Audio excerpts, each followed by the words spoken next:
Hi, and welcome to the Diablo podcast. Your home for Diablo diehards, Diablo tryhards, Diablo hardcore, Diablo casual, and everybody in between. I am your host, Santh, and I'm joined today by Nerdworks Right. and a woman of many talents, Diandra Lasrado. Hello, everybody. It's nice to be back here. Yeah, we didn't scare her off. Surprisingly, after one podcast, which go back and watch, the runtime on that was like 2+ hours. So, I mean, we stole 2 hours of your life.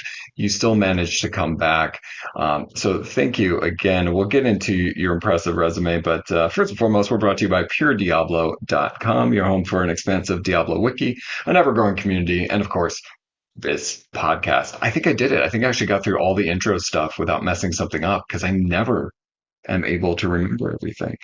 Oh, wait, hold on. Trinidad and Tobago's #1 gaming podcast. Um, to our Trinidad and Tobago listener, please let us know who you are, because that amazes me. I get the little chartable every week, and I'm just like, oh, how we doing? And when I saw we were #1 in Trinidad and Tobago, I felt they deserved a shout out. So again, Absolutely. listener or listeners. Trinidad and Tobago has a population of about 3 million. I did do a little bit of research about our very popular nation, and I just want you to know I appreciate you all, and please let me know who you are, because I want to thank you personally right here. Okay, I'm wasting Deandra's time talking about Trinidad and Tobago. It's delightful to hear. It's really sweet, actually. And I hope those listeners reach out. It'd be nice to hear from them. Yeah, it'd be kind of cool. So Deandra, we have talked before, but could you refresh every listener about your current role and then your role with the Diablo franchise? Yes, my current role is that I am a lead narrative designer at Crystal Dynamics. And unfortunately, that's all I can say. I was so hoping. I thought we got you. I thought you were gonna let it slip. I thought it was gonna be like, oh, No, like, oh, you got so comfortable. It's okay. no, It's not okay. yet. Don't worry. Again, trust me, when the second I can tell people what I'm working on, I absolutely my Twitter, my Blue Sky, my Instagram will all be obnoxiously full of it because I am very excited to be on that project. And as a lead, I gotta say I have some really talented, amazing people that work with me in my narrative group, and I'm really proud of them. Actually, they are super smart. They're very talented storytellers, and I think we're gonna do something I hope people will enjoy. Well, Um, I'm but excited. but when I was on Diablo, I was the senior editor there, so I worked adjacent to the narrative team and on it a little bit. Um, and that's what we're here to talk about today, because Deandra's gonna break it all down for us. All our story questions we've had for a while. Um, I'll break down so as not much as I can. exactly as much as possible, but it is kind of exciting to get an insider look to something that we don't really see that much. And one of the things that Diablo has been heavily, favored towards has been the story. There's a lot of conversation now about like the game past the campaign, problems with endgame and stuff like that. But the general consensus, especially and where Diablo rated really high, was that experience from the beginning to the end, the story, the part that you were involved in. Mhm. So there's some kudos there for you, and helping craft a story that did pretty well. I am very glad for the people that enjoyed the Diablo story, that they felt enriched and fulfilled by that experience, and I'm very glad they were able to take good things away from that and enjoy themselves. Most definitely. You're welcome. Okay. Now, normally we start out every podcast about the same way, and I think it'd be really kind of cool to get your insight on this. So I'm gonna have you go last, Deandra. Mhm. What it because she's going to be more interesting. It's not that you're not Sure. interesting, nerd words, No, you're absolutely right. but it would also be unfair to exclude you from the conversation in that regard. So, what have you guys been playing lately? What's on your radar, nerd words? So, I went heavy on the Diablo 3 season over the weekend. The new D3 season started. Honestly, like it was so much fun. It was so nice going back. Aw, he's an orange boy. Oh, she's an orange girl. She's an Oh orange Oh. girl. gosh, Uh, I'm an for orange boy. audio Aw. for audio only, Diandra's cat has joined us. Yes. It What's is her name? Seraphina. orange. Yes, Miss Seraphina. Ah. Seraphina Pecola, Aw. actually. Because we have the big white one is called another kitty who also loves the camera, is Lyra Silvertongue. And if you heard a flap in the background there and a jingle jingle, that is our dog, Pantaleimon, because Brian and I are very big his Dark Materials fans. So That's we incredible. have all our little Dark Materials animals. And Seraphina hasn't seen me sit here for a very long time, so I'm very excited. That's awesome. But yeah, no. So yeah, basically, I've been playing a lot of Diablo 3 over the weekend. Love the Paragon cap. Love everything going on there. Also, still playing really heavy in Starfield. Definitely enjoying Starfield quite a bit. Did dive back into some Diablo 4 a little bit. Finished up my Demon Hunter, or sorry, Demon Hunter. Wow, Rogue. Got my Rogue to 100 as well too. But yeah, really just over the weekend was really mostly focused on Diablo 3. Jumping in with some buddies and playing again. It was a lot of fun. A lot of fun. Nice. Deandra, what have you been playing? So, tragically, work has kept me so busy that I've only been able to actually play a little bit of Diablo 4. I'm still in Fractured Peaks. I am one of those players that I want to finish all the side stuff first. So if I see a side quest, I'm like, I must finish it before I get to main quest. So I'm very early in the main quest, but I think I've like hit at least like 70% completion on side quest, 80% completion. I've explored a good amount of that map. I found 2 Lilith statues. It's pretty cute. But 2 games that or at least one game that stood out to me that I played recently that was actually very touching to my soul personally was a game called Venba. And it's a little indie, and it's about an Indian family that immigrates to Canada. So very obviously very personal to my story. I grew up, I was born and raised in Canada, and the young boy in Venba also born and raised in Canada. And just the multicultural issues. It's a very sweet 2 hour story, and it actually centers around cooking, which is very important in our culture. And that's how the storytelling's done. It's cooking through the generations and the story that unfolds between the mother, the father, and the son. And I absolutely I sobbed like a child playing that game. It was very good, and that team did such an extraordinary job with their sound design, their music, and the visuals, and of course the recipes. All of those. That is exactly how you'd authentically make those recipes. So Venba was absolutely a standout for me. I know that my partner's playing Brian. He's playing some I like to joke and call it No Man's Skyrim, but Yeah, Starfield. yes. He's It's playing some very good. Starfield, Yep. and it looks fun. I'll probably take a gander at that and maybe try my hand at it. And then I haven't dived into Baldur's Gate, but that's because I have a lot of engagements coming up that I'm very busy for, and I don't want to be sucked into a hole and ignoring my responsibilities while I do that. But once I get back, it'll be Christmas time and Thanksgiving, and what better time to sit down and lose your soul to a handsome vampire man? That's it. That's it. And Asterion is that. That is for sure. Um, Handsome, handsome vampire, and that game is like aggressively thirsty. So that Yes. like Yes, it I is. am I am so excited for Hades 2, which is also going to probably be aggressively thirsty. And you want a game that sings to my soul, like yes, touch make my feels feel, but also I love the spice. Aggressively It's thirsty. Yeah. I aggressively agreed. thirsty. Agreed. Mm-hmm. yeah, I've been caught in a few traps in Baldur's Gate as of late. Paul, Bet you have. yeah, the male druid uh, made a proposition at me last night, and I spent 5 minutes just contemplating it because I was really Yeah. committed to my other relationship, and I'm just like, I don't know, man. This But you could bed the bear. I, Get on my like team. There I we I go. I romanced everyone. In my playthrough, I got everyone. Asterion, Yes. Halsin, right? Even Minthara. Like, dude, yeah, I was about it. Mm. Like, that's my mission. If you can have multiple part, I want to have as many as I can, right? Like, that's the mission.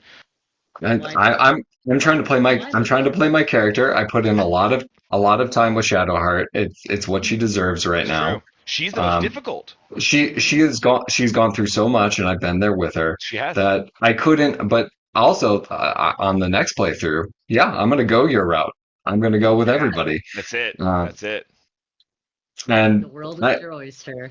I know I gotta hand it to Larian and to Baldur's Gate because that was not anything I was expecting to have to contemplate at some point. But I'm happy to have these choices, and it has been an amazing ride.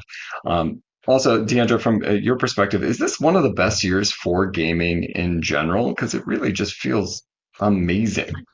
Yeah, I feel like there's even stuff that has come out that I have forgotten that just feels like landmark, right? Final Fantasy 16, Oh right? my Hmm. God, right? Tears Oh, I Tears of the forgot that. Kingdom, I forgot that Hogwarts Final Legacy. Fantasy. Yeah, I forgot Yep. that a Final Fantasy came out. Oh Hmm. my God, that's how much wealth we have in gaming right now. Right. I forgot that a Final Fantasy came out. And I Yeah. mean, the musical. I know Yeah. that So you want to talk about this. we talked briefly that you were credited as a sensitivity reader for Stray Gods, and I heard about it on the Besties podcast. Which, if you're listening to a gaming podcast, if you're listening to this podcast, go check them out because they are absolutely phenomenal.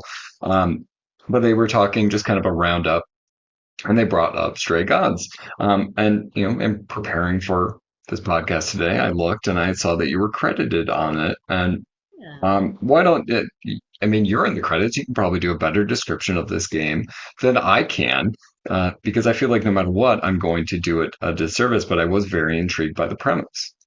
It's it's truly a musical RPG. So the way that you do battle is through songs, and you get to select the lyrics, and they are perfectly mix and match. Everything that you sing as a song works, and that what a phenomenal feat to accomplish. Like writing an RPG where you have multiple outcomes is hard enough, but to do it with a musical setting and to have all that work, like truly amazing. I forget the composer's name. I got to go to their little like sneak peek party that they had in LA. Uh, Brilliant sound design, brilliant composition, just brilliant art all around. Like really talented people. And was the studio itself, the first two people that I kind of knew there, or one I knew of, one that's a friend of mine, is Dave Gator. I knew he left to help start Summerfall Studios. And I remember Dave from my time He's at with BioWare. BioWare. Yeah, Yeah, yeah, yeah. from BioWare. Wow. That's a And name drop, speaking man. of Baldur's Gate, there's some Wow. BG2 for you, right? BG Yeah. Baldur's 2. Um, It was but it had Austin Wintory was the composer, looks like. Who yes, did Journey as well? Yeah. amazing. Again, just that game is such an accomplishment on so many levels that I'm very blessed to have been a small part of that. It's actually my friend Liam Esler. He's the one that approached me. He's like, "Hey, I'm making this game. It involves, characters that are Indian and people of color, and I'd really like you to be a sensitivity reader on it. I'm going to send you like certain relevant parts, and I'd like these are the things that we're looking for your feedback on. Play through, tell us what you think." And I'd been excited for this game from like the beginning. It's just again a musical RPG. What a fascinating concept, and just the vocal talent in there is phenomenal. Like, oh my God, the OG our Crusader from Diablo 3, Ms. Mary McGlynn, she's in there. There's Rahul Kohli, who is a large Diablo fan. I know that it was one of his tweets, or actually it's the iZombie stuff. That Brian, that's why there's that little pet, the Live More pet in D3, because Yep. that they were big fans, and so I wanted to delight them. But yeah, Alicia Day's in it too, right? yep, Yep. absolutely. But yeah, just Anjali Bhamani, who is the voice of Symmetra. Mm. And Jolly's in there as well. But what a fantastic cast, and again, what a fantastic premise, and the fact that they really care. Like, of course, no doubt, Dave Gator and Liam and everybody involved just very much care about diversity and how to do authentic representation. So when he asked me, I was like, hell yeah, I want to take an early look at your game, and absolutely, I'll give you some feedback. And yeah, Liam's been a good friend for many years, and actually, I'll be heading over to Australia and speaking at a conference called Games Connect Asia Pacific, and that's because Liam put me forward to be a keynote speaker. So he contacted them. He's like, "Hey, I think I have something that would be really interesting to hear," and so yeah, that's how I got linked up with that. And if you're interested, it will be recorded, so you can check it out on YouTube and see me hopefully not make a fool of myself. I'm very nervous. It's the first keynote, but I'm I'm sure you will do absolutely fine, and a little bit of nerves aren't a bad thing, right? no. I mean, you're working and writing. I'm sure whatever you're going to comprise will be amazing. Uh, and we'll all have to definitely check it out. Um, I did read that the game itself is, no matter what, like the playthrough is like the runtime of a traditional musical. And I thought that was kind of awesome too, of just like you can sit down for, 2.5 hours and the game's done, and then you can go back and replay it in a different manner. So that I thought that was pretty awesome. What's crazy to me Absolutely. too, and I'll be honest with you, I had not heard, I'd heard the name before, but I hadn't heard Mhm. much about. I didn't know what it was about. Didn't know the ridiculous cast or production team at all. But I think this one thing kind of caught me, is saying, and whether this is true or not, I don't know. But my girlfriend and I are massive Buffy fans. Like, have what I'm about to say on record and listen to it all the time. But apparently, it was chiefly inspired by the Once More with Feeling episode from Buffy, Ah, which is the musical episode, as everyone mhm. should know. If they don't, Oh, change your lives. Watch that episode; it's amazing. I, But I, yeah. mi- I might have capital O opinions on Josh Whedon, but Joss Oh, Whedon, that's but fair. That's fair. yeah, That's yeah, fair. I have very capital O opinions on him. However, the Buffy musical is perfect, and I could Yeah. probably, if you put it on, sing every song. Yeah. That's us for sure. So I have to check this game out now. Have to. Mm-hmm. Well, add it to the list and what is making this an amazing year. Um, Yeah. so that out of the way, right? Market down rush. We're several minutes in now. We're going to talk a little bit of Diablo, right? That's why we're here. Yeah. Um, but honestly, it's just interesting to get your insight. So Of course. when you came in, Diablo had been around for a little bit. Story wise, I mean, what was fleshed out? Like you talked a little bit about like the narrative process the last time we hung out. Um, you were coming into a team that was kind of already there. So were there things that were set in stone, or was it still pretty malleable? Well, And we're as guest with Brian today. yes, in the background there. So I'll say that the point that I came in was pretty early on. The trailer had already launched, or not the trailer, but by three they come had Mm. already been released. So obviously certain things were set in stone, like who's our villain? Our villain is Lilith. that is one thing that's set in stone that cannot change. But there was a lot of other parts. They had an outline down that they had worked on, that they were actively getting feedback on. And by the point I came in, that was when we were having bigger story meetings to go over and workshop it. And at that point, there was also a decision to be made, right? Will this be linear, or will we try and make a non-linear experience? And I think they actually ended up doing like halvesies. Half of it was going to be linear, and then half of it just linear. So, Um, yeah, I mean that's a question I kind of have later on, but I think that's a good follow-up. Uh, how challenging is it to do something like that? To like, okay, normal one through mhm. six storytelling, and then okay, no, scrap that. We'll do normal, and then in the middle, everybody just kind of go in 40 different directions and make sure they tie together, and then we'll come back to I it. Yeah. Um, from a personal perspective and my own personal opinion, I prefer to choose one or the other because when I'm creating a story, I like to not create problems for myself.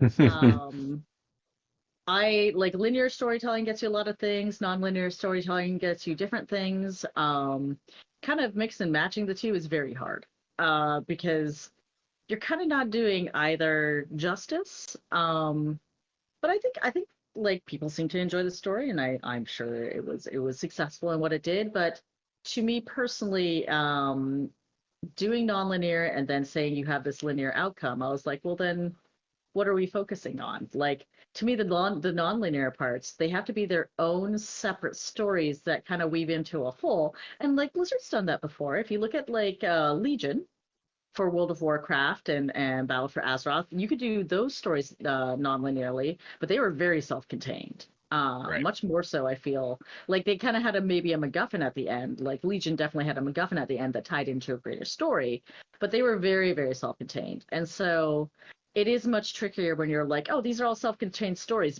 but there is a stronger, more hardcore through line. So personally, I don't recommend, but I'm glad that it turned out well for everybody that experienced it. I'm sure it takes a lot of effort for a team to do that, so kudos to the team for executing on that. Um, I still have not really done disjointed. I still go 1, 2, 3, 4, 5, 6.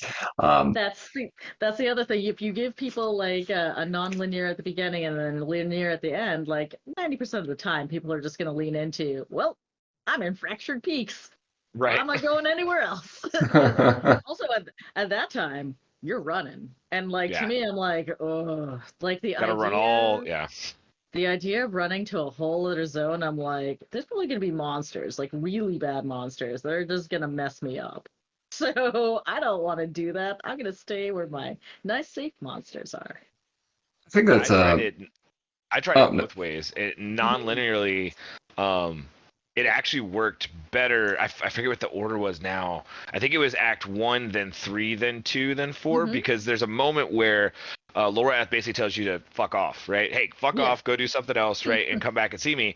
But if you do it linearly, like then you're back 5 minutes later, right, talking to Yeah. him. But if you do that first, he tells you to fuck off. You go help Donan, and Mhm. then you come back. It kind of makes a little more sense for the story. But then there's also other parts in the story that are a little disjointed that don't quite make so much sense. But Yeah. yeah, it was. I actually was kind of shocked at how much I enjoyed that part of it. I definitely enjoyed my Yeah. second playthrough because I did it that way. So, but Awesome. you're right. Running across the world to go do quests, that was definitely a. You gotta Now, have a certain amount of gusto to be like, nah, I'm gonna, yeah, sure, we're just gonna run into the wilderness and go find out what happens over here. a person just don't have time for that. That's fair. That's fair. um, and in the kind of like beginning stages, I thought it was interesting. So they released the by 3-bit they come, and the story wasn't fully complete yet. They didn't know exactly where to go. Well, no, I think there was definitely some broad strokes down. Like you kind of knew, like, again, our big bad is Lilith. We have to get to her, and it's, what does she want? What's she big batting about? There was definitely some big pieces to figure out, but again, the broad strokes of like, we're definitely going after her, we're definitely trying to save humanity, the usual Diablo things. Those were those Okay. were always there. Just kind of interesting. I guess I hadn't even considered it. Um, so that being said, if it wasn't fully set in stone, like, were there discussions or anything about like previous Diablo games and what had to come back or what shouldn't come back? I think there was, at least when I was on the team, definitely a large focus on D2 over D3. Um, in terms of things that had to come back, I know they didn't want to be, they didn't want to be tied down by the lore, if you will, because again, that can get you into places. Again, personal opinion, I believe in respecting the lore and putting a new twist on it because I always feel like that is the most authentic when you're dealing with it. I guess it's kind of in Diablo's favor that there's not as many lore hounds for Diablo as there are, say, for like World of Warcraft. Right. Right. So that helps it out a lot. And the lore department is they're super great people. Like they're so easygoing and they're just there to help, and they want to just make sure that that everybody's crafting an awesome experience for the player. And I know they said like, yeah, sure, we could be malleable about things because if it makes a better story, it makes it better. But there were some decisions that I heard about after I left that I was like, I kind of raised an eyebrow, and I'm like, well, you know what? You get to do whatever you want with your game, but like personally, I'm like, oh, that kind of makes me sad, knowing some of the lore that's there and some of the things that we've done. Um, I know that there was a big backlash for the concept of Nephilim, and I feel like they changed the name of Nephilim. Like that was something that was not liked at the time. So, they changed it first once and or first something, I think. It was But first ones. It was first first ones. one First ones. first ones. Yeah. I don't know. I didn't mind the concept of Nephilim, but that was something that they just didn't like the concept of a chosen one. So I'm like, okay, that's the direction you want to go. Again, they want to lean more into like D2, you're just this person that's going off and doing some awesome things. And I think the spirit of that is can be very cool and very interesting. But again, I personally feel like there is some harder execution in that because suddenly you get questions as to why is my character doing these things? Right. And so Yeah. again, I haven't played through everything, but that was actually one of my big questions for myself playing through the prologue is I had a lot of why questions. Yeah, and I don't want to spoil it for you, Deandra. We don't know. We don't know. Um, but I think that's an interesting perspective because it is a question that, like when you're following up like Diablo 3, Mhm. while the lore is not as well documented, as well researched, or as Mhm. well obsessed over, there were still people, like going, well, what comes next? And I think it does come across in Diablo 4 that conscious decision to avoid Diablo 3 at all costs It because absolutely Mhm. comes. Yeah. those questions don't get answered. And if you did just play Diablo 2 and then jump to 4, I think it'd be relatively seamless. Yeah. But if you've spent the past decade playing Diablo 3, a Mhm. few questions crop up where you're just like, I don't Yeah. know what happened to that guy. Are we just ignoring this whole thing? But I digress. I digress. So it is kind of interesting to see that perspective, though, um, in terms of like what was favored, and I think that that's not too surprising given a little bit of like the marketing beforehand. Um, Yeah. so that being said, if talking about Diablo 2, Mhm. one of Diablo 2's biggest characters is that of Tyrael, right? Mm. Our our famed angel, um, which unfortunately Nineball's not here to ramble on about. But was there any discussion around the character of Tyrael? Because he does make his way just briefly into a small conversation in Diablo 4, where you find out that he is missing. We're never told he's dead or anything like that. Mhm. Um, was there any conversation about having Tyrael in Diablo 4, Not at or the just time maybe, when I was or just killing him, like off screening him? No, no, no, no, no, no, no, no, no, no, no. I don't like. Here's the thing. I don't think that they would ever off-screen kill Tyrael. That would be the wild. Like if anybody did that, I like that is a wild decision. I think it's just question marks. Question marks can be interesting. I know that we didn't want to address because we have Anarius and Anarius goes with Lilith and why take angel focus away? So like it's Tyrael is a delightful question mark that is, kind of a fun story point to maybe be dealt with later, right? You don't need to deal with it now. And a question mark, where is he? Who knows? I think that was also part of in my opinion, part of the conscious decision to put it so far into the future, right? So, there's enough spread between Diablo 3 and Diablo 4 that you kind of have a new canvas in which to build a story. makes sense to me. Now, if we don't get Tyrael to come back, we do get introduced to a new slash old character. One of the Mm-hmm. few Diablo 3 remnants is that of Lorath, right? Yes. And a new personal favorites character. He takes on this role of that fallen hero, the little bit of a reluctant hero. How much kind of went into shaping what essentially was a blank canvas? Like you had just like this little bit of a character that you then got to mold into um, essentially, like a Deckard Cain from Diablo 2 was Mm-hmm. we could say the face of the franchise. And I would argue that Lorath becomes that for Diablo 4. I don't think anybody hates the character of Lorath. Like he's just awesome. The only thing I have complained about is I don't think I could do like a Lorath voice. I cannot mimic it. It is just too perfectly voice acted. Yeah. So what goes into to kind of shaping a character like that? I think again they wanted to. It's really cool to imply that a character has gone through severe life changes from where they started to where they end, and Lorath definitely goes through them. Like I was actually a fan of him in Diablo 3. I liked Lorath. Lorath was a hopeful, bright character. He's the only one that survived when like Malthael came in and just reaped everyone. He's the one that Tyrael sent out to be like, find the hero, find us. That's our buddy. And he was always the conscious of the group, if you will. Like he was always like he felt to me, he always felt hopeful, new. He was still very soldierly because I know that, like, again, because I know I love lore tidbits. His dad was in like the King's Guard in Westmarch and whatnot, and what have you. Like, I liked him as my sweet bean, if you will. I enjoyed Lorath the hopeful.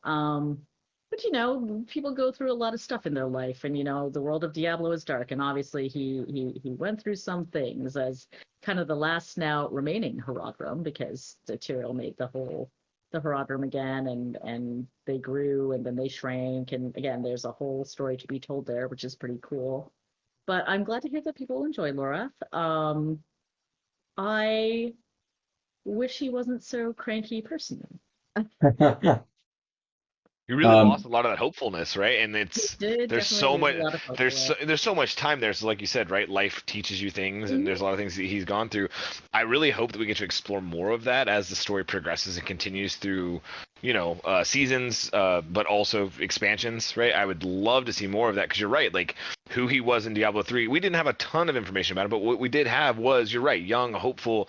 It also Mhm. begs the question of like, man, if anyone's ever trying to start a Herodrum, just maybe Mhm. don't. Just maybe don't sign up for that, right? Because it doesn't seem like it's a great time. Yeah. But yeah, you're right. But then coming to Diablo 4 and be like, wow, this is Lorath now, like he's seen some shit, right? It's like kind of how you Mhm. feel about it. So it's interesting for sure. I really appreciate it. Have either of you read In the Distance by Hernan Diaz? I've No. not. All right, so Very interesting title though. it's an amazing book. It's about this Swedish immigrant. It's kind of like a mix of a Western, but essentially the gist is, he gets lost from his brother, and his goal is to find him as he ends up in the wrong part of America during like the gold rush, and he's trying to travel across. And not to spoil too much, but it's not as much about the story about how it's written. He becomes dejected. He sees too much of the world, and he becomes a little bit bitter. And eventually, he's choosing to just depart it and to leave for home. Amazing novel. But I got that sense with Laura of like you start out so optimistic, and you see the world for what it is after a certain point. And he's still going to keep fighting. He's going to still keep doing what he needs to. But in the end, it's just depressing. Like a little, I don't know. I like that character arc. It Like that's what Diablo feels a little real. Like, yeah, no, Mhm. real people have real shit happen to them. it Mhm. also hits a little bit on Luke Skywalker vibes, Yeah. and specifically Old like man the new. Luke. Yeah. Right. It's hey, I trained Kylo, but then Kylo went bad, and now I'm just embarrassed, and I have to go, disappear. And it's almost the same thing with Lorath and Elias. Yeah. I definitely felt that connection as well too. So I felt that as well too. But you're right. Like I want to see the shit he saw, right? Like I want Mhm. that time period in between, man. I would love to see the different experience. We know some of it, right, through little tidbits we get in the game, but man, I would love. And we have the Book of Lorath that I've read through it. There's not a lot in there about that either. So hey, give me a novel. I want a novel on this or something. Yeah, that'd be really cool. Yeah, I would read that. Um, okay, so you touched on Anarius. Uh, where does that come? I mean, we know like Lilith and Anarius are connected, so there's some logic to bringing him back. Was there any conversation around how he got out of hell? Um, it was never brought up. Uh, I think I remember there was a few ideas being tossed around. I would have thought that there would have been some reference to how he managed to escape. I remember there was a lot of talk about it, like him getting out. I think like one of the many things that was possible that, hell's kind of empty right now. With everybody sucked into a Zoltar, hell's pretty empty. So, like maybe the torture machines aren't working as good as they used to. So it's time to, yeah, you can maybe slide out of there. A much more damaged person in a lot of ways, but you can sneak your way out. And of course, Lilith and Anarius are very linked. They are the mother and father of humanity in the game. I would have appreciated just, one little line of like, yeah, nobody was around, so I just left. That'd have been fine. I'd been I just an I'm explanation. sure Yeah, I'm sure there is one. Who knows? Maybe we'll see it. Maybe we'll see it later. But yeah, I know definitely there was like discussions of like how you got out. I personally just really liked the idea of just like sneaking out. It's like you're just sitting there, you're being tortured day after day, you're just hanging out, being like, "Ugh." And then all of a sudden you're like, where's this fool? Where's Where's Mephisto? Where's Meppy? Where's Meppy? He's not here. And it's almost like I want to like these are just Diandra thoughts. Like in my head, he was kind of like Stockholm syndrome. He's like, yeah, it hurts, but it's starting to feel a little good. And we're kind of bros now. We've been here for a really long time. Every day he's like, well, it's like a good pattern to your life. And now he's gone. It's Nope. it's I just guess I'll just leave, I at that guess point. I guess maybe, like, well, if you're gone long enough, like maybe I should go looking for you. I don't know, bro. Like Deandra headcanon. That's how Anarius got Well, out of hell. any answer is better than no answer, so we'll take it. I think that's But I fine. think that's the crazy thing is in the story it's referenced like by the NPCs that he escaped hell, but Mhm. no one references how. No Yeah. one says how. There's no lead into that, and that was the first thing that caught me too. Is again, I'm a huge. I know there's not a lot of lore buffs out there. I'm definitely one of them. And I mean, he had been in Hmm. Mephisto's lair for thousands of years, and he's just like, no, fine, yeah, fuck it, we're just gonna walk on out, right? It's Again, I love the idea of him being yeah, like, well, nobody's here. I guess I don't have to be tortured no yeah, more. do Like, right, and again, I'm putting it a little pithily, but like obviously sure. the sneaking out of hell like had a few more steps to it. Well, and Xanth, if you don't mind, I want to pop in a question right here because you just kind of sparked something for me, Mhm. and maybe hopefully you can answer this for me. So was there a lot of, or I guess, how much discussion or kind of what were the avenues you guys were looking at for the motivations of Anarius, right? We've talked about the motivations of Lilith, but Mhm. in the story, he's very much like trying to redeem himself to get back into heaven, which is an Mhm. interesting take because I don't think he ever wanted to leave heaven. We don't have any context to tell us that he wanted to leave heaven. He just wanted to Mhm. escape the eternal conflict. Mhm. And his only out was really this avenue. So I guess yeah. So for you and the team, like, was that a conversation you guys had? How did that go? Definitely like the team always talks about character motivations and what they want and how they're doing things. Again, I left at a point where it was interesting. There was talk of what does Daenerys want? What are we doing with him? How he's going to be utilized? I think he had a bigger role. But when you're making a story, like just in general, if you have two huge characters, right? You kind of have to focus in on one because one is like your true goal, And if you have another big one, it's harder to tell that story if they both kind of play such a large part. Otherwise, it's your story gets unwieldy. So I think there was Sure. just at the time there's just a lot of discussion about how do we make the story less wieldy and like what's really our focus, what's really the most important thing for this story, and that's Lilith. Of course, we still have to have Anarius because he's very much linked to Lilith and like Right. speaking in lore, technically he was the only one that could kill her because I do believe it's his lance. The lance of Anarius is the only thing that can actually kill Lilith. Yeah. Yeah, I think that that is an interesting perspective, and it might kind of explain the feel that happens. Like Act One has this good balancing act between Anarius and Lilith, and then Anarius is pushed to the background, right? We don't see him again until we get to Acts, and correct me if I'm wrong, there, it's Act Five. Um, Yeah. I think it's Act 5. yeah.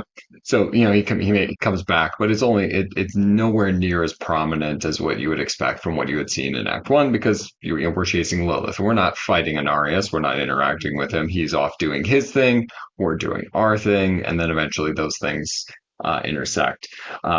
So I guess I can get that logic there, which yeah, I would have liked a little more Anarius, but that's not you, Deandra. That's not your Well, fault. actually, I have another question.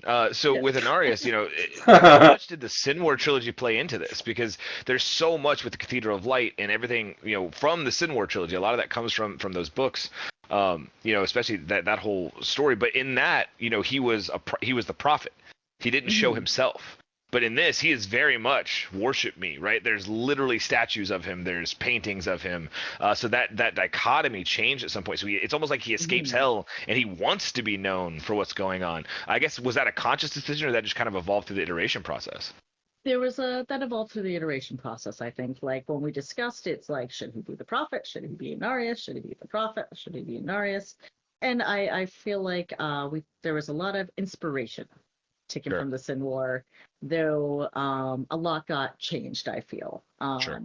But definitely a lot of inspiration and the cool things that they wanted to take from the Sin War books, for sure. Awesome. Um, So this is the nine ball question that I have to ask, and it's about Rathma. Um, so we've got Anarius, we've got Lilith, Mhm. and then we get their child, their last remaining living child, Rathma, um, Mhm. who we've heard of through the Sin Mhm. War. We've got bits and pieces throughout Diablo games, and then he gets to show up as a corpse. Um, so how did that decision come about to bring in Rathma and then kill So decisions made above my pay grade and him? without my consultation. Um, I was very sad to hear that the decision was made to kill Rathma because, again, what a rich and vital character. But I think and I actually really liked the lore around Rathma, the first son. And to me personally, hearing about it afterwards, I'm like, that doesn't make sense. But I guess we are taking a larger departure from some of the previous lore with, leaning away from Nephilim because he's the original Nephilim. But the one cool thing about that concept that I really loved was angels and demons feared the Nephilim because it's the concept of the two together were far stronger than any one on its own. And that's why both sides feared them, and that's why both sides hated them. And it was weird to me that I'm oh, we kill him. Like, how do you kill Rathma? If Rathma is the first son, like that's like the truest of the true born between those two. How did you kill him? Like that always just seemed weird to me. So, and also, much like I was like, no, it would be wild to kill Tyrael off screen. I thought it was wild to kill Rathma off screen as well. Like, again, that's a huge character for your IP that you could use in the future to do really, really cool stuff with. Now, again, it's the world of Diablo. People that are dead come back all the time. Yeah. I hope. I would love to see Rathma be used in a really cool way. I love his tie to the necromancers. But I know that there were decisions made by people who are no longer at that studio. They definitely had opinions on Rathma. Um, yeah, they how to put this? Yeah, they definitely had opinions on Rathma. Uh, that's how that got done. They got fired. So So you know what? yeah, All's well that ends well. so there you go, Nineball. The people that hurt the man you love the most are Yeah. gone, and they won't hurt you again. So, uh, Well, Yeah. and especially with how Rathma ties to balance and the World Dragon Trag'Oul and everything like that, like there is a lot more they could still explore with a dead character. I mean, almost even from like for the lack of a better term, coming back to Star Wars, a Force ghost mentality. The spirit of Rathma can, there's so many things that go beyond the realm of the dead in Diablo. Yeah. So yeah, you're absolutely right. Same with Lilith and Anarius and everything too, right? Like even if Yeah. they die, we all know that angels and demons both come back, so we'll see how that goes. But Yeah. yeah, it's interesting to think about and super weird. I've read about Rathma since I was like 8 years old. I've never Oh, seen what he wow. looked like, right? I mean, think about that. Like I've been playing Diablo Again, since I was 8, great right? character So it's canvas. Great, yeah, great character right. canvas. And yeah, I was kind of sad that it's like, oh, he's just kind of a dead, dried up Yeah, kind of person. But yeah, again, hope springs anew. Nothing ever really dies in Diablo, so who knows what the team has planned? I certainly yeah. don't, but I would love if anybody out there wants to make some Rathma. That'd be super great. Let's do it. Yes. Yeah. yeah, I would say the real kicker is that nobody knew he was alive to begin with. Well, also that. You, Also that. so Yeah. Also a great surprise. like There's so many untapped potential things here. like oh, he was alive, and then you're like, oh, we were Yeah. about 10. Oh. We were a little too late. Now he's dead. Well, that's a bummer. He could have just been, dead a long time ago.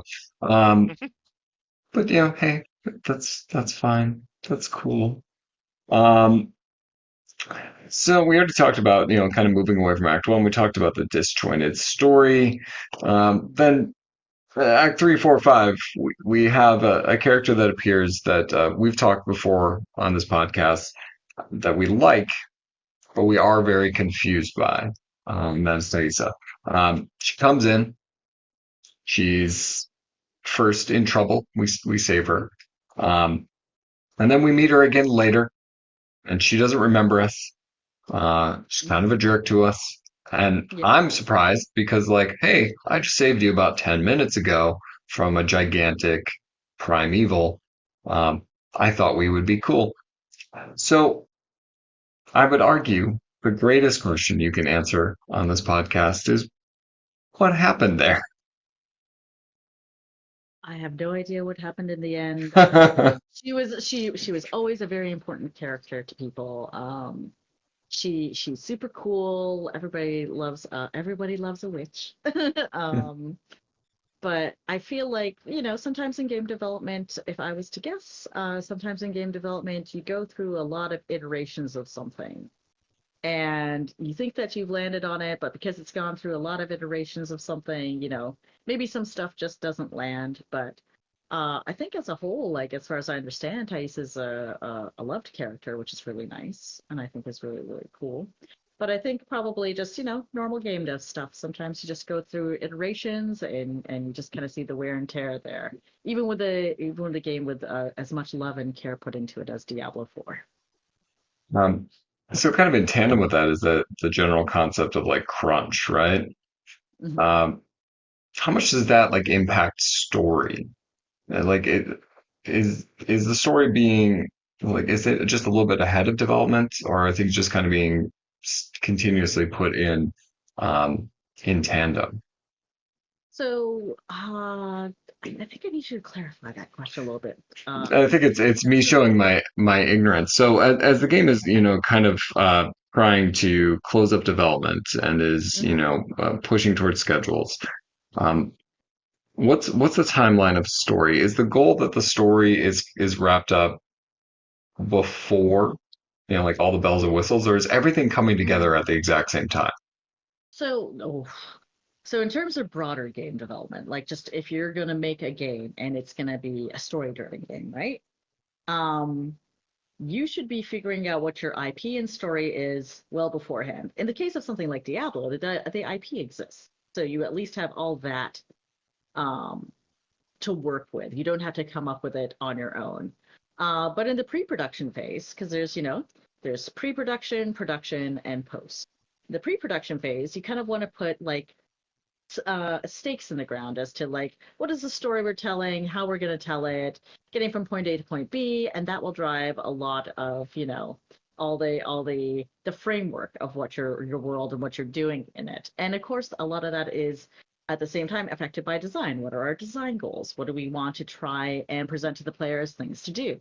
And how do those affect story? Like story gives us the context. I think if we talked about this last time, story gives you the context of the world, but the things that you do in it, that's your agency. And again, like they work so closely, like hand in hand. Like even at my job, like collaboration is key. I am very tightly linked with my design lead. Like I always joke that we are joined at the hip because we have to be. Because if I work independent of him, it's all going to be messy. So Like two you, souls connected. yeah. I'm trying to bait something on that one. No luck. No, it's no. It's at first I was like, what do you mean? And then No. I realized I was like, no. Um, but but yeah, it's a lot of ideas. Every department kind of has to figure out the broad strokes of the idea of what they're doing beforehand. And then, like at least in terms of story, you kind of figure out like what's your framework, what you're going to do. And then in production, once you have those broad strokes, and you kind of know like the path that you're going to take, a lot of details get worked out because, when rubber hits the road, sometimes the things that you thought about as an idea don't always work in practicality. So then when you get into a production phase, you're like, oh, this isn't working the way I thought it would. How do I change it to fit better? And in a lot of cases, you're able to adapt. In some cases, maybe some other things have run ahead of you, and you're like, well, I am stuck with decision X, Y, and Z, but I can change A, B, and C. All right, how do I make this work? So, it's communication, collaboration, and trying to make a game is real hard is the basic of it. No, But I yeah. don't doubt that. There's a reason I'll stick in my lane, right? It it does sound absolutely intense, and exciting. Like let's not downplay it. It does sound pretty awesome too. Yeah, if you want to liken it to like science, it's like pre-production and your story. You can create a theory, and you don't know if it works or not, but you can create a theory, and then production is you're testing your theory, and based on the data you get from that, you adapt. Hmm, interesting. Yeah, it would be tough.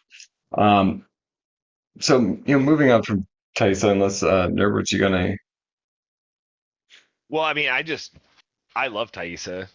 We kind of talked about it a bit Awesome. before the show started, but Taissa is one of my favorite characters. And again, it started with the name. I just love Hmm. that name. It's a great name. And a huge fan of the Yellow Jacket show that's been on, and there's a great character on that show named Taissa who's so enthralling. She's great. So it was really cool to see, this character, and really like what seems like a very one-dimensional character at first becomes a lot more, right? She's very much at first a damsel in distress. You think, oh, I'm just Hmm. saving this person, right?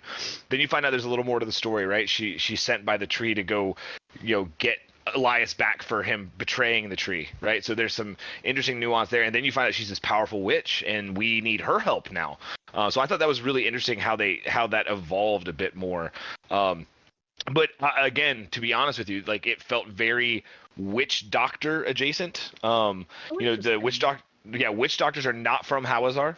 We Mhm. know that for us deep lore, they're from a little further south, but it is close, right? And but this swamp, like there's this whole idea that this swamp isn't a part of Sanctuary. That's mentioned a few different times. That it's like it's not a part of Sanctuary. Sanctuary ends at the city. I forget the name of the city that's to the west, right Mhm. there.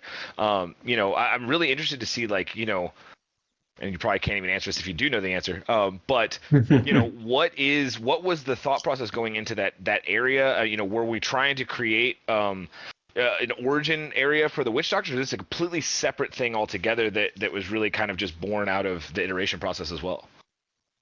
I don't remember ever talking about witch doctors. I do remember talking about witches, and I think that the canvas for witches in Diablo is broad and really cool, right? Yeah. Like, and Oh it yeah. sounds like they've done some really awesome things that could lead to some really fun storytelling in the future. So I'm excited to see how that plays out. Yeah, I again, a lot of iteration goes on in a game, but I know that it's like witches can be super cool, and let's make some. Maybe if I am to guess, it is let's make something cool and new to delight our fans and bring more depth to the world that we are in. Interesting. Um, and thinking of like witches, and then you brought up you know, witch doctors. So the witch doctor in Diablo 3 is a little tropic and maybe a little racist.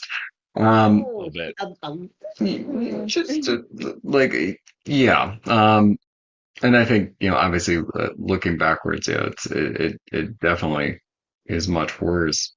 Um, how many conversations kind of happen in, especially as you're touching on, like something like witches or witch doctors in terms of trying to prevent characters from becoming stereotyped? Um, I think that they do try their best to make sure that stereotypes don't really leak in. Like we're like games games are made when they're made. Um, Even if you look at the Warcraft IP that started out in the 90s, there were some decisions made in those games. Some capital D decisions made in those games. The people that make those games now are very thoughtful, and again, I try and give grace when I look back and I see the people that made those decisions, and a lot of times um, nobody was trying to be like nobody's like, oh, I genuinely think this badly or this tropic thing, but like sometimes you don't sometimes if your views are never challenged, you don't see that you're thinking in problematic tropic ways because they've never been challenged and you never asked yourself that question. I feel like nowadays we do that a lot more, which I think is a really beautiful thing because it leads to a lot more diverse thinking and thinking about underrepresented and underserved communities in gaming. And that's something that I'm particularly passionate about. I want to think about the people that maybe like. I remember my Symmetra moment, the first time that I ever saw Symmetra in like October or November 2014 for the Overwatch announcement. And it was the first time I'd ever seen anybody that looked like me in a video game. And I cried, and I want to give that feeling to others. And there's everybody that works on games these days, they really want to. So I think, a lot of thoughtfulness is going to go into any decision that gets made like this. So, uh, I do a talk for school kids, and a thing that I tell them is like, when we make a game, I want you to understand the people that make a game.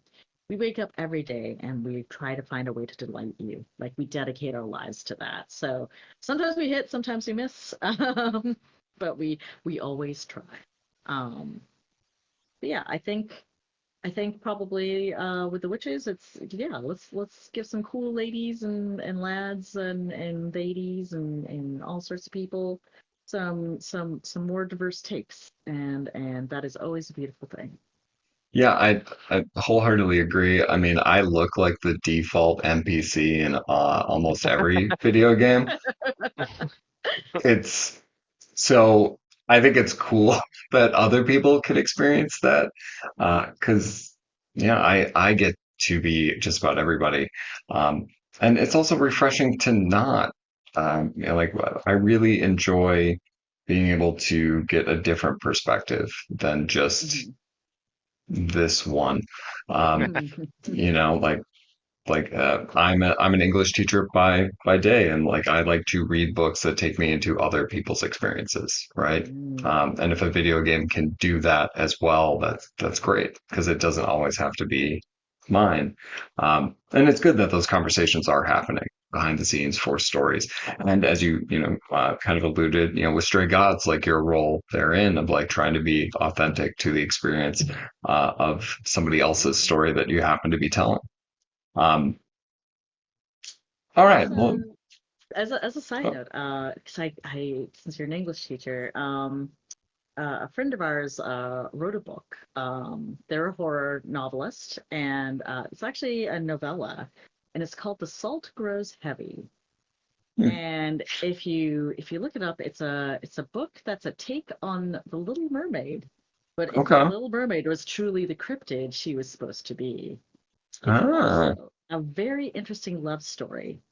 But kind of get to something that I kind of referenced beforehand when I talked about, at the time and place, people not having their thoughts challenged.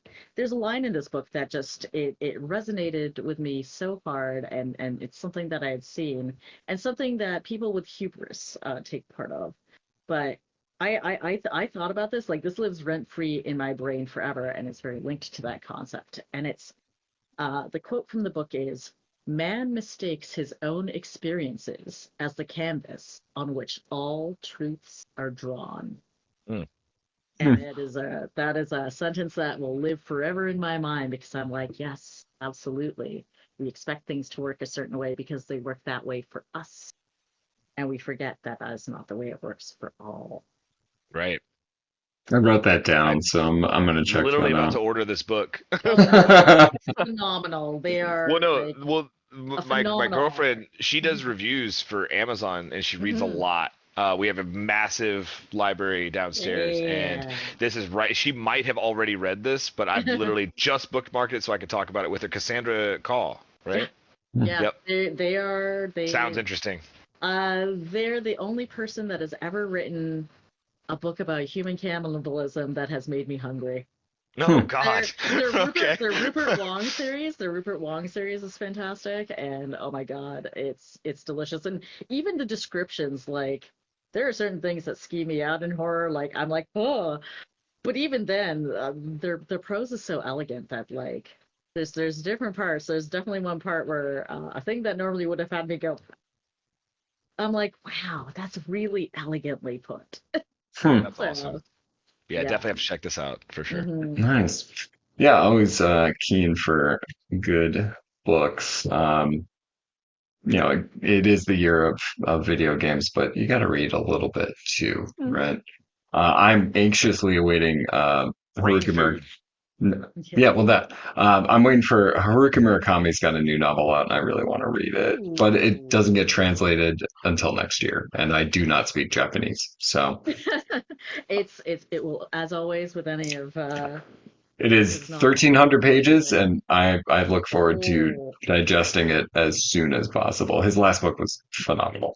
Okay, so we're talking about too much about books, and people are going to be like, this is not a books-based We digress. We podcast." digress. Well, we're talking about We're stories, reading so horror novels. right, it's logical. Um, Mhm. okay, so we brought it up, the Tree of Whispers. See, I can bring us back because I can remember things because Hey, I take notes. this is why Um, you're the host. Yeah. yeah, I got a notebook. So the Tree of Whispers was brought up. So this was, there were a lot of different elements. You brought up a blank canvas, right? This is a nice place to kind of go from. This was one of the very much brand new to Sanctuary things that was brought in.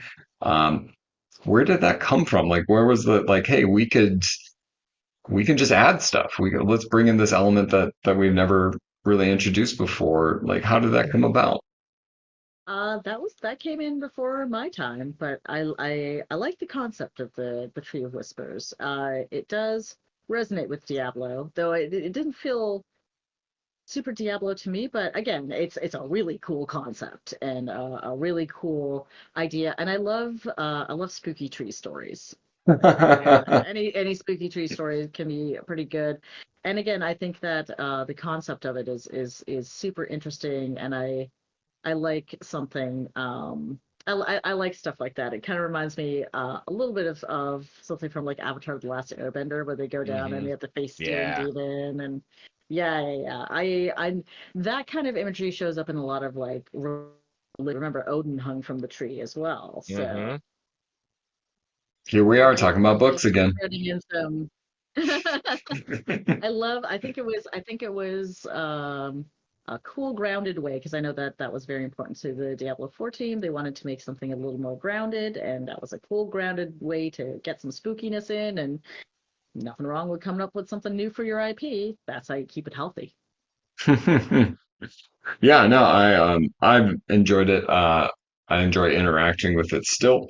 Um, Hmm. and yeah, it is a cool device, but in and of itself, it then has lots of questions with it. Hmm.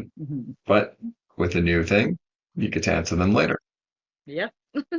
Again, canvas for later to do more cool storytelling. Can't argue with that. Um, so we're monopolizing a lot of your time, so we're going to skip a little bit, and in other words, you can interject down the road here, Trying but to keep let's. it to a minimum. I'm just fascinated. So yeah. I know, but think of all the life we're stealing from you. Um, no, but we do generally appreciate it. Um, so let's come to the ending, right? Mhm. Uh, I loved the ending of the story. I know some people disagree, but I liked the harking back to the old school Diablo 1, Mhm. where it feels like you win, but you also lose at the same time. Like Mhm. that felt like very much a return to form. Um, so when you came in, was this ending kind of set into place, or was it something that kind of got worked towards?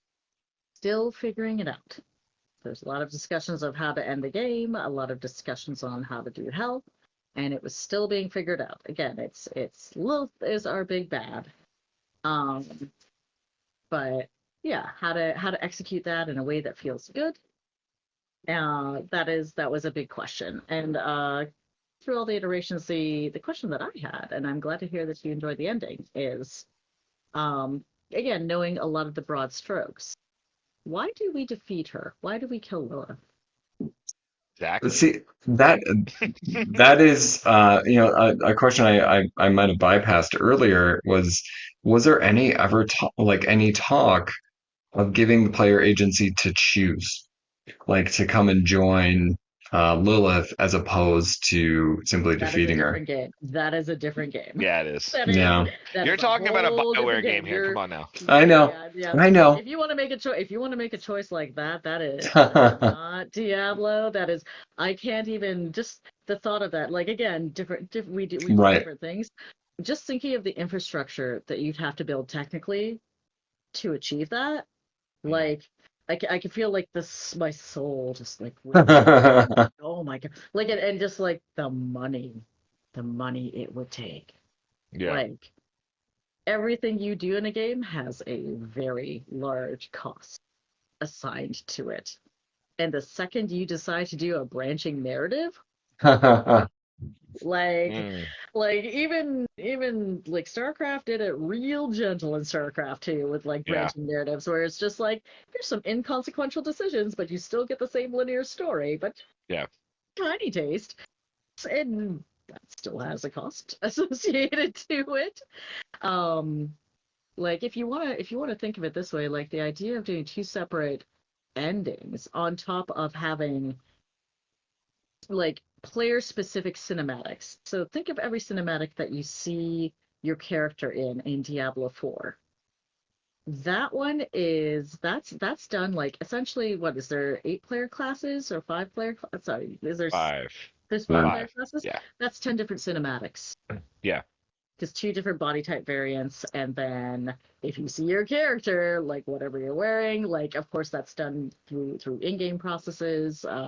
Pre-renders will never have your character in there because we don't know what you look like. um, Hmm.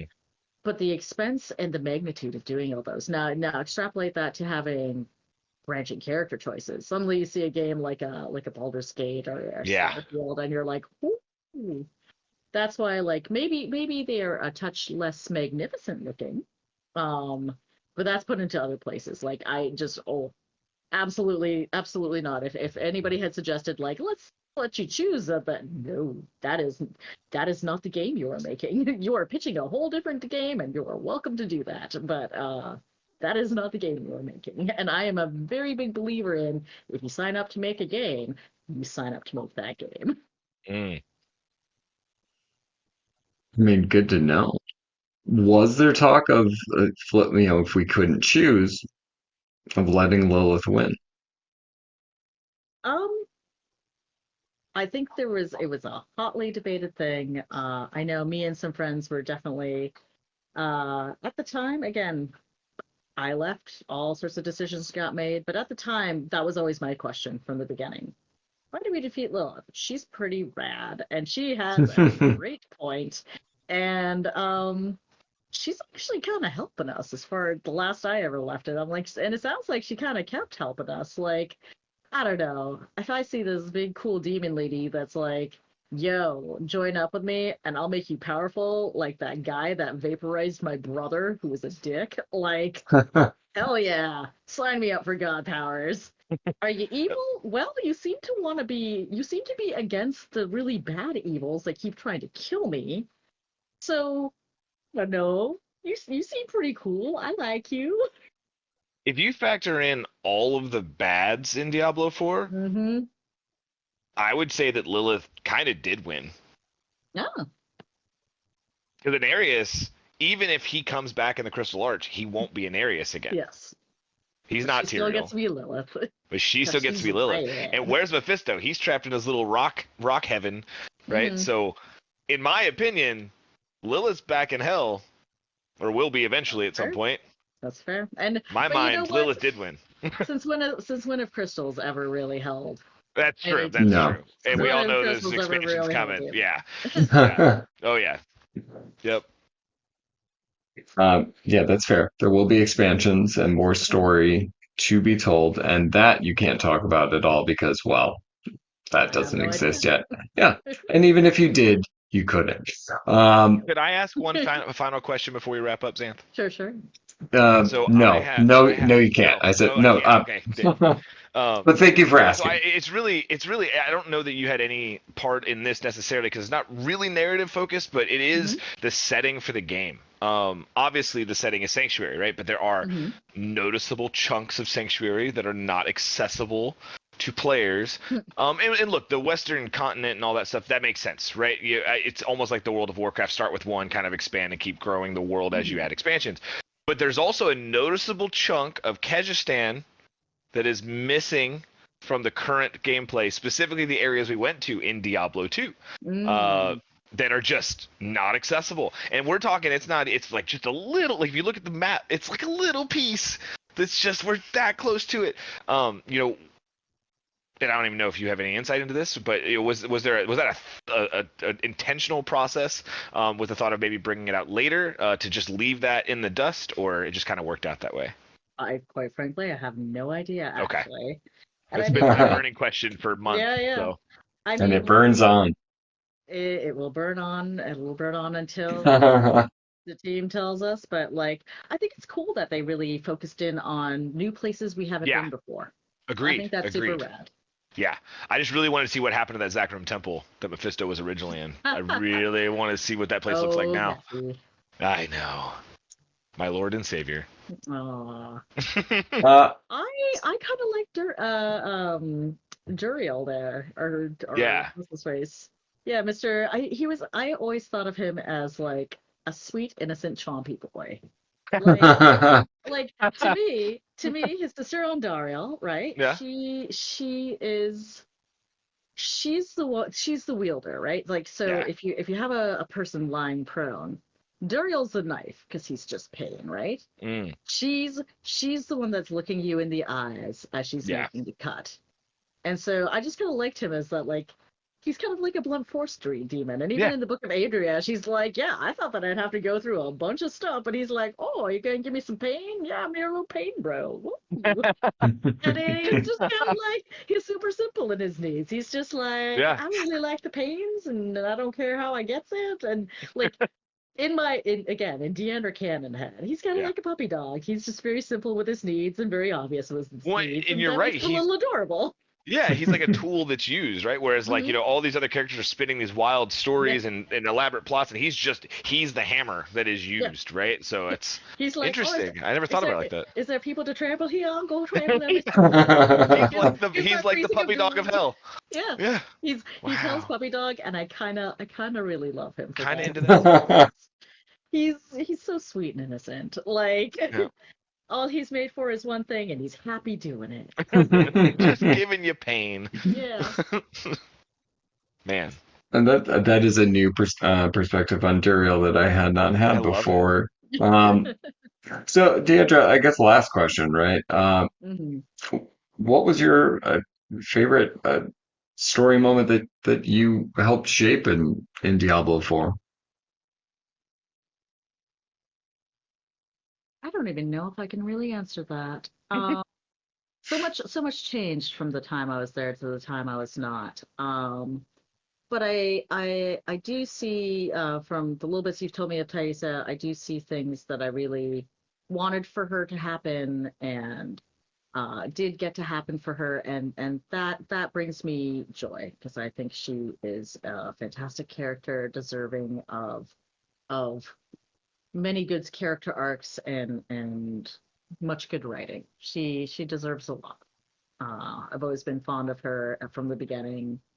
I think she was a cool character concept, and I think there's a lot to do with her, and I hope that we get to see more.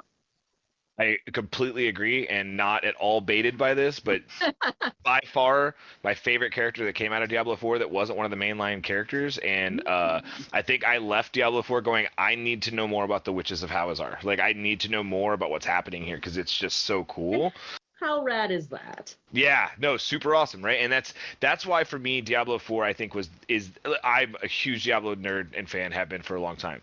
And despite how I might feel about some of the end game things and things with Diablo 4 in general, I still think that Diablo 4 told one of the most elaborate stories we've gotten in the universe so far, and it's because they were able to do these new things, new characters, new areas, new things that worked in ways that it didn't work in the past.